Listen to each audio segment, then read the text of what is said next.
Hello, and thank you for joining me today while we're working on vehicles. Today's episode, what I'm going to be working on is a blower resistor motor. So in this scenario, it's a 2005 Dodge Ram. What happens is when you turn the fan on inside the car, it blows out the vents only on high speed. So I'm going to look at the resistor. So why don't you join me and let's go look at it. Now this application happens to be a Dodge Ram, but it will happen with almost any vehicle. So again, what happens is when I turn my switch on and I turn my fan on, I've got nothing. High speed, it comes on. My low speeds, I have nothing. So I'm gonna diagnose this today and figure out what's causing this. Now on this truck, the blower motor is right here underneath the dash. This right here is my blower motor. Right beside it, this is my blower resistor. What this does is it controls the speed of the fan, almost like a dimmer switch. So it only allows a certain amount of current to come through to the fan. So since my fan is coming on, I know that the fan is good. So I need to look at the resistor. So I'm going to pull that apart and look at that now. So with the resistor, as you see, I have these two screws. Now most resistors are this way. There'll be two little screws holding it in with a wiring harness, and that's how it works. So I'm gonna get my screwdriver, these are Phillips head, and pull these two screws out. I'm also going to unhook the harness so it'll pop out. It should just squeeze and pull out.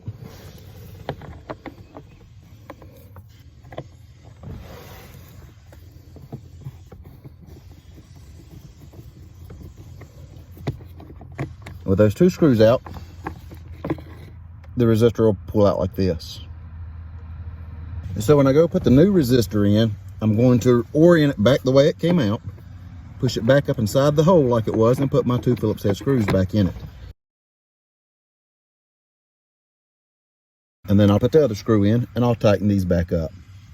So in most cases, what I found is that this resistor is going to be your sole issue. But because I had the opportunity to work on this before I shot this video, I can tell you that's not the problem. What you may have to do, and I'm gonna say 9 times out of 10, it will be your resistor. But in this case, what I found out is that it's actually the wiring harness. So I think that where the resistor is at right here in the floorboard, people are kicking it with their feet.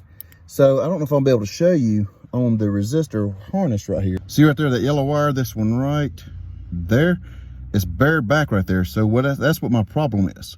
So I have ordered a new harness, and when it comes in, I'll show you how to cut and put that back in place. I want to back up and explain how I figured it out. It was the wires. It wasn't, hey, here's a broken wire. This wiring harness, you can see I pulled the tape back.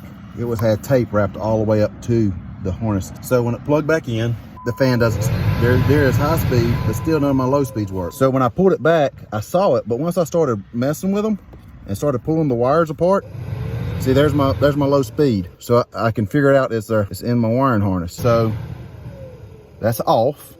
There's low speed. That's a higher speed, and then high speed.